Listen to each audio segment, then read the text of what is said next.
There is a particular kind of shame that lives in the gap between who you know you are and what you actually do. You are intelligent. You are capable. You can see the deadline approaching from miles away, feel the pressure building in your chest, and still, somehow, inexplicably, find yourself doing absolutely anything else. Reorganizing a drawer you haven't touched in months. Watching one more video.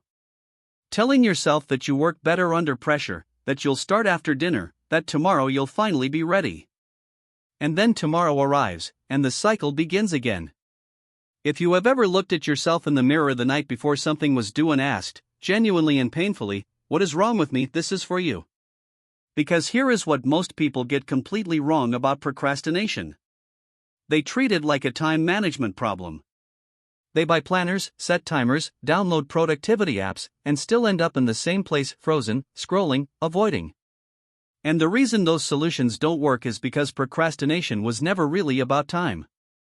It was never about laziness, either, no matter how many times you've accused yourself of that. At its core, procrastination is an emotional regulation problem. It is what happens when a task doesn't just feel difficult, it feels threatening. And your nervous system, loyal and ancient and completely indifferent to your deadlines, responds the only way it knows how: it protects you by pulling you away.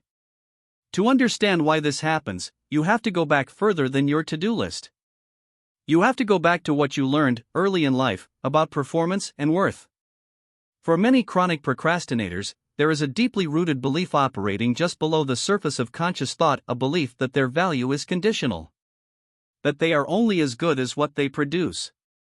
That if they try and fail, they are not just someone who failed at a task, they are someone who has confirmed a fear they have carried for years, that they are not enough. Procrastination, then, becomes a shield. If you never truly try, you never truly fail. The incomplete project cannot judge you. The email you haven't sent cannot be rejected. There is a painful, backwards kind of safety in staying exactly where you are.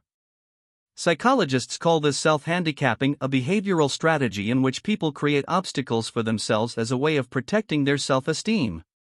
When you wait until the last minute, you hand yourself an excuse.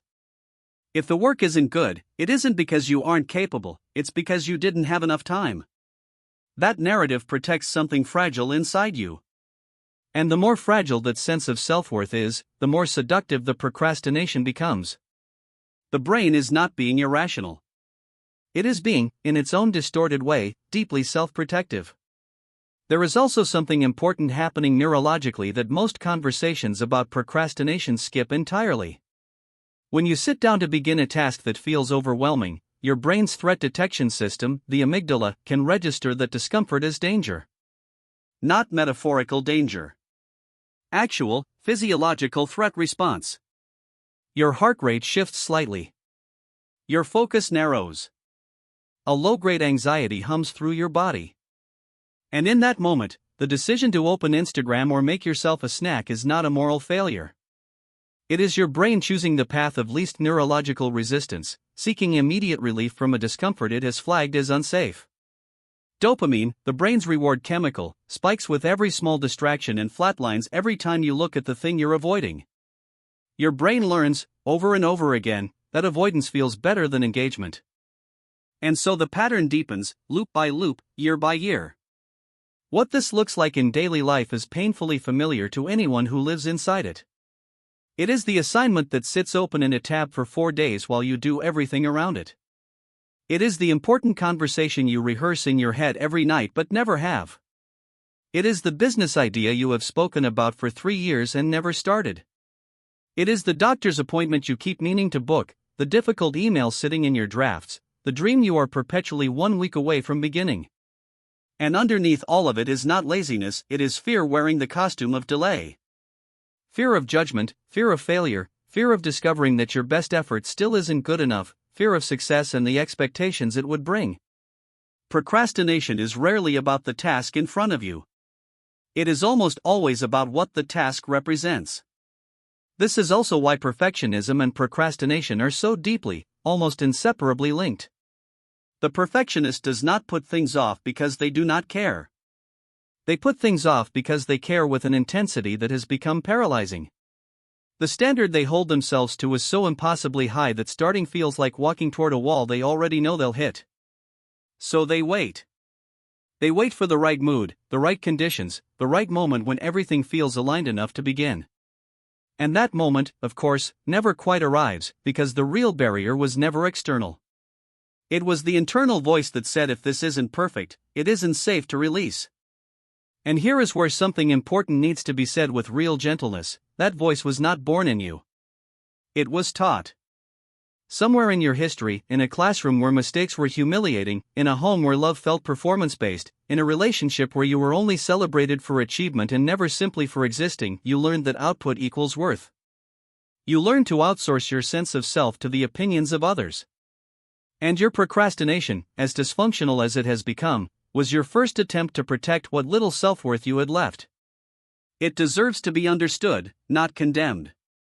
The path forward is not discipline in the way most people imagine it, not gritted teeth and brutal self-force. Research in behavioral psychology consistently shows that self-compassion, not self-criticism, is one of the most effective tools for breaking the procrastination cycle. When Dr. Kristin Neff's work on self-compassion is applied to avoidance behavior, the findings are striking. People who treat themselves with kindness after a setback are significantly more likely to try again than those who engage in harsh self-judgment. Shame does not motivate. It paralyzes. The inner critic that calls you lazy and useless is not pushing you forward, it is the very thing keeping you frozen. What begins to create change is learning to separate your worth from your output, even incrementally, even imperfectly. It is noticing the emotional discomfort that arises when you approach a task and naming it honestly: I feel afraid. I feel like this might prove something bad about me, rather than running from it. It is building a relationship with starting that has no requirement of finishing perfectly. It is understanding that done, with all its rough edges and imperfections, is not just better than perfect. In most cases, it is the only version of brave that is actually available to you. You are not broken. You are not lazy. You are someone who learned to survive in a world that made your worth feel conditional, and procrastination was the way your mind found to keep you from risking the verdict. But you do not have to keep living inside that verdict. The task in front of you is not a test of your value as a human being. It is just a task. And you, exactly as you are, uncertain and imperfect and afraid, are already enough to begin.